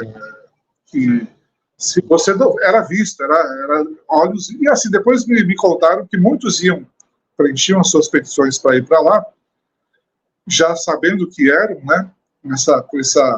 Sendo homossexuais, eles iam para lá de propósito. Cada um decide o que quer, né? Na vida, é livre. Mas falaram para mim que cor será que vai ser a mochila desse daí, a mochila do Armagedon? Que cor que vai ser a mochila dele? Pois acho que deve ser uma mochila cor-de-rosa, né? Eles eram conhecidos lá como o Esquadrão Cor-de-Rosa. Era o que deram lá de rótulo, né, para essa turma aí. Mas foi o caso que aconteceu, que eu acompanhei lá, eu convivi com isso, né? Foi real mesmo, tá? Não é brincadeira, não. Então, assim, acho que já deu para o pessoal entender, baseado na minha experiência, de que, nas coisas que eu contei aqui, de que não precisa dar muito crédito aí para Betel, para Testemunho de Jeová, para essas coisas. É tudo gente como qualquer outro, normal. É só um pessoal fanático que tenta usar do nosso inconsciente para tentar nos fazer sentir mal. O que a gente não pode deixar, eu insto aqui mais uma vez a todos que estiverem ouvindo, que possam espalhar isso para todo mundo, é que eles pratiquem o ostracismo. Nós precisamos pressionar essa organização a parar com isso. Que essa pressão se torne uma nova luz, uma linda nova luz celestial na mente dos ungidos do corpo governante, e eles digam e falam, olha, gente, pode abraçar seus familiares, não tem problema nenhum, eles não querem mais estar dentro, basta não ficar conversando sobre assuntos espirituais, mas traz eles para almoçar em casa, para jantar, fica com eles de férias, sejam amorosos com eles, porque eles são a família de vocês, nasceram nessa família, são sangue de vocês, e ninguém pode separar a família, não está certo isso. Aquela passagem que a Igreja Católica lá manteve dentro da Bíblia, que é pai contra filho e filho contra pai, isso aí não tem que existir. Vamos parar com essa loucura, com esse fanatismo de pegar texto bíblico e querer aplicar na vida de todo mundo e achar que é fim do mundo para cá e fim do mundo para lá, e temos que se posicionar e se a gente for seguir essas regrinhas aqui dessa sociedade, esse Deus amoroso vai salvar nós e vai matar o resto de todo mundo. É ridículo pensar num Deus desse. O Criador do universo é muito maior que isso. O Criador do universo ama a humanidade inteira. E ele sabe que a gente briga entre uns contra os outros porque existem seres que fazem a gente, captam nos reprogramam para nos desunirmos, lutarmos uns contra os outros. E ele vai acabar com essa gente aí. Ele vai acabar com quem está fazendo com que a gente não seja uma humanidade saudável e unida e feliz. Agora, olha, desunião não leva a lugar nenhum. Isso é, Fabiano, uma coisa, querido, eu quero já te agradecer de antemão tudo, mas queria abrir aqui 5 minutinhos, para que alguém pergunte alguma coisa que eu não veio aqui porque o meu Tico e o Teco despertaram faz pouco tempo. Então, os dois únicos neurônios que eu tinha, sendo chupadeiro, tá aqui dormindo um pouco ainda, tá devagarzinho despertando. Então, vocês agora têm 5 minutos para fazer alguma pergunta para o Fabiano, porque a gente já está indo para a reta final. Essa live fantástica para mim, né? Uma bomba de live, mas destapamos aqui um montão de coisa bonita de Betel. E agora, vocês têm aqui 5 minutos para fazer alguma pergunta para o Fabiano. Olha só essa pergunta, Fabiano. Olha só. Não podemos falar a palavra, mas já teve pessoas lá em Betel que desistiram de viver? Sim. Não enquanto eu estava lá. Mas existe um cemitério lá em Betel, né? E a gente, de vez em quando, estava passeando ali pelo gramado e entrava no cemitério para ler os nomes das pessoas que lá estavam.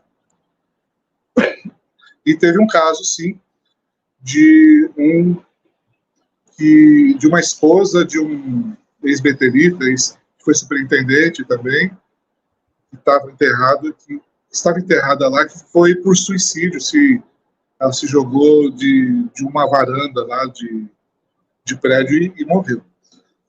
Então, suicídio, eu tenho na família um caso de suicídio.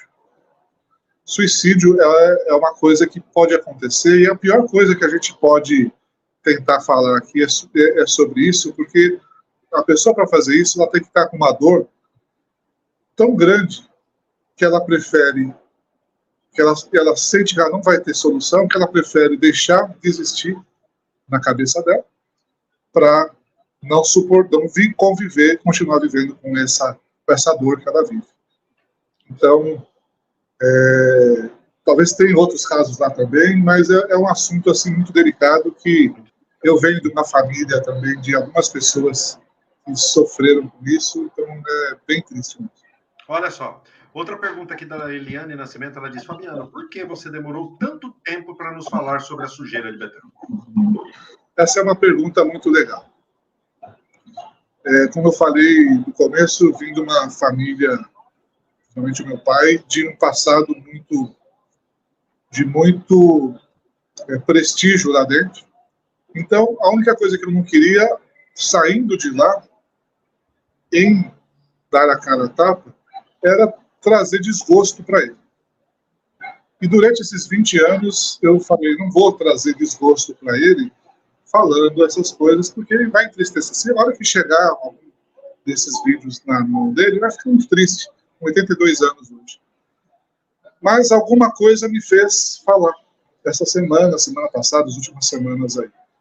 Essa alguma coisa é algo que é mais importante do que simplesmente não querer trazer decepção para o meu pai. Na verdade, tudo isso que eu falei é uma tentativa, inclusive, de eles me ouvirem e verem que eu fiz tudo isso por um compromisso com algo muito maior. Para mim, sempre considerei, desde que eu estava lá, a coisa mais importante é a palavra verdade.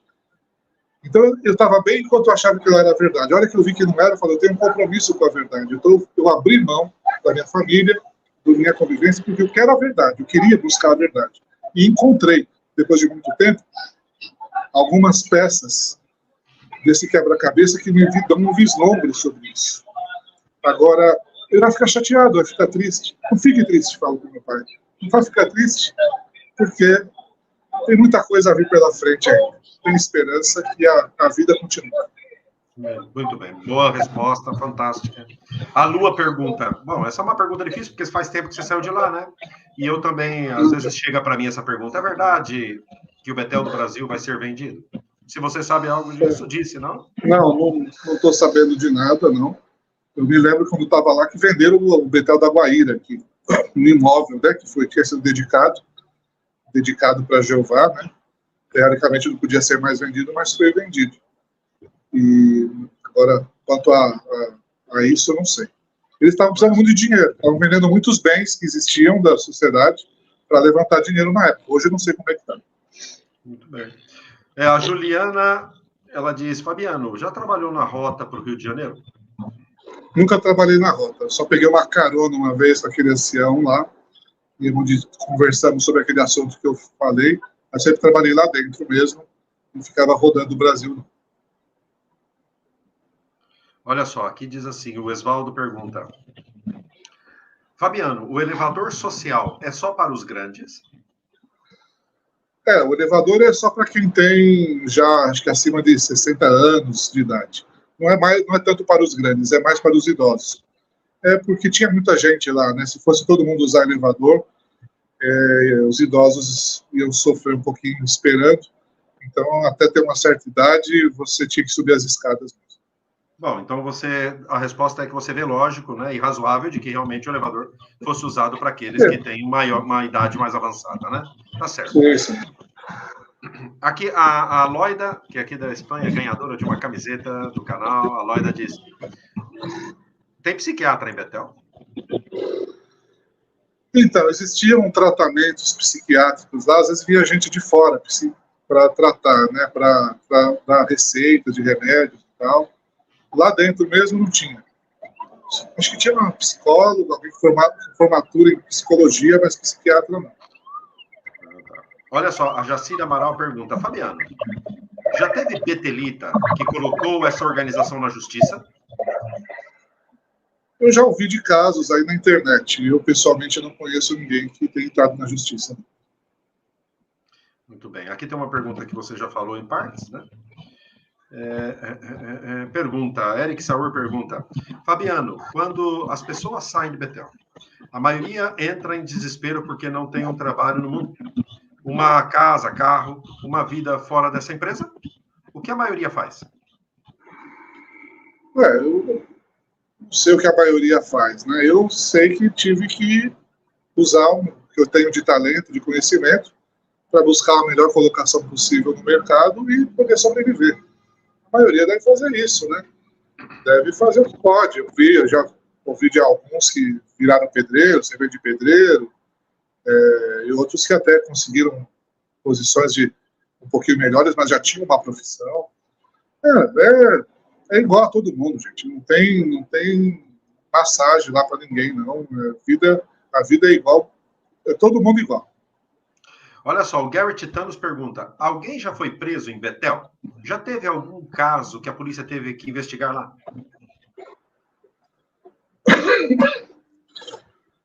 Sinceramente, eu não lembro. Na época que eu estive lá, nunca vi polícia entrar lá dentro.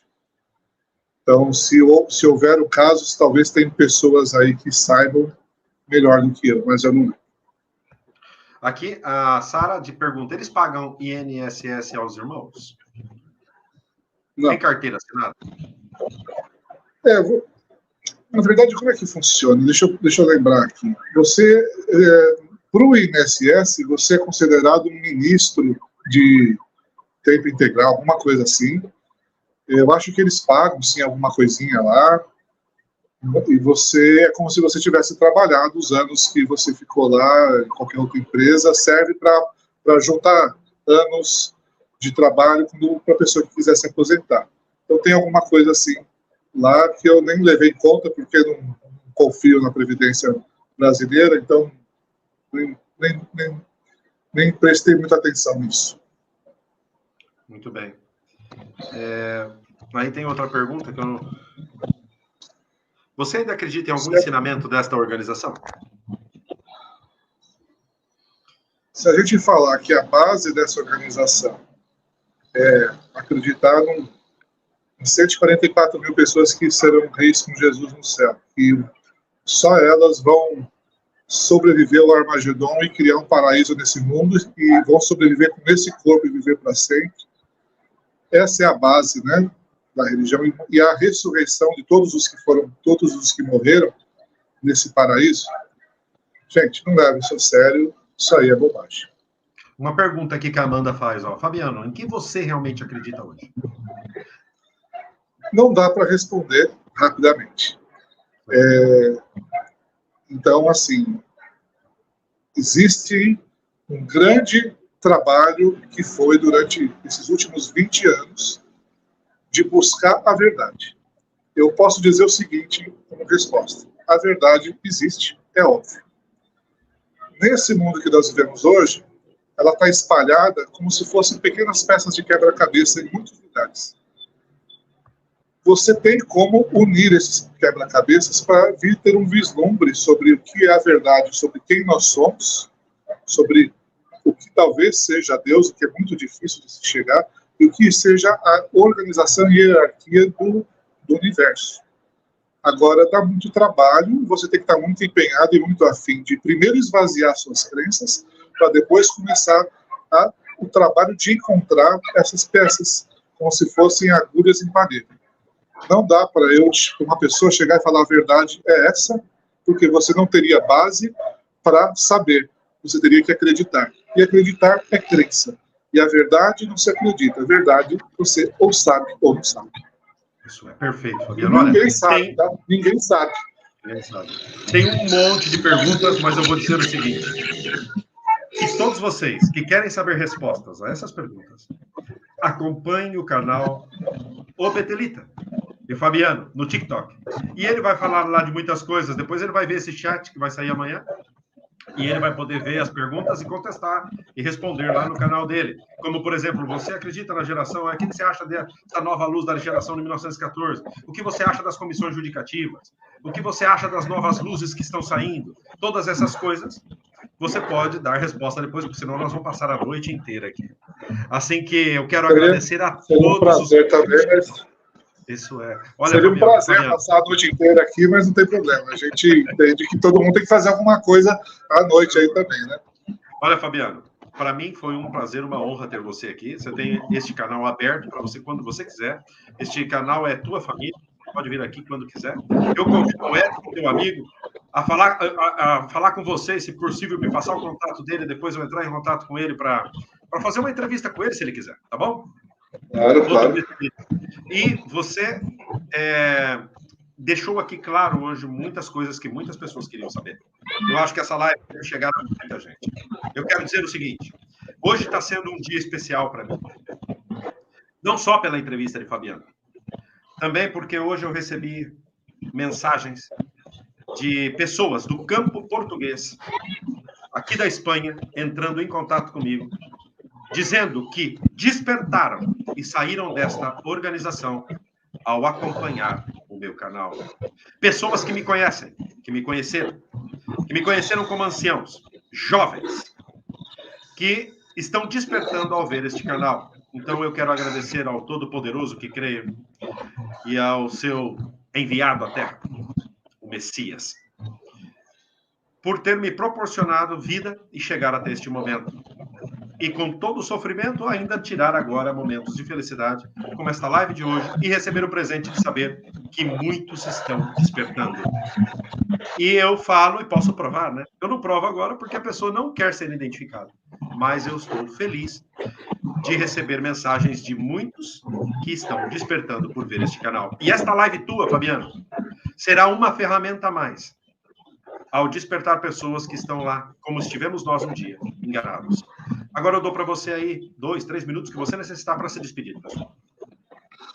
Um grande abraço aí para o pessoal todo que teve a paciência aí de estar aqui com a gente, de ouvir, e vocês são livres para poderem acreditar ou não aí em tudo que foi dito, né?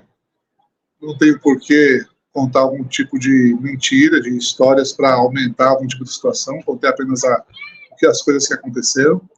Tenho, apesar de tudo, um respeito muito grande por essa organização, mas não aceito muitas coisas que ela pratica, que ela faz. Por que eu respeito? Porque apesar de tudo, foi dentro dessa organização que eu nasci, que eu cresci, e foi que me estruturou nesse mundo que é um mundo tão difícil. E também, de uma certa maneira, ela me protegeu de muita coisa ruim. Não foi à toa que eu nasci aí dentro. E não foi um encontro de um espermatozoide e um óvulo que me formou. Então, agradeço aos meus pais de ouvirem isso, por terem me criado, como eu já falei isso para eles, por essa organização também, e espero de coração que vocês, Organização das Testemunhas de Jeová, entendam que o nosso desejo de quem sai daí é apenas que sejamos respeitados e tenhamos o direito de ir e vir respeitado, e que vocês não persigam nossos familiares e não proíbam-nos, como vocês fazem, de se aproximarem e falarem conosco. Não querer, da minha parte, eu não tenho raiva, nem quero que essa organização, essa religião, seita, ela seja destruída. Pode existir como qualquer outra por aí. Mas que ela respeite as pessoas que decidem, depois que estiveram lá dentro, principalmente pessoas que estiveram lá dentro sem ter escolhido estar lá dentro. Porque muitos que nasceram lá não escolheram. Mas que ela respeite o desejo das pessoas saírem e continuarem convivendo com o seu sangue, com as pessoas que realmente nós amamos. Porque, no fundo, nesse mundo, nós temos a nossa família e nada mais. Então, se pudermos nos unir, os que saíram de lá, e pressionarmos de maneira unida essa organização, eu tenho certeza que uma nova luz vai pintar lá nos Estados Unidos, na mente dos nossos amigos ungidos, e muita coisa pode mudar ainda.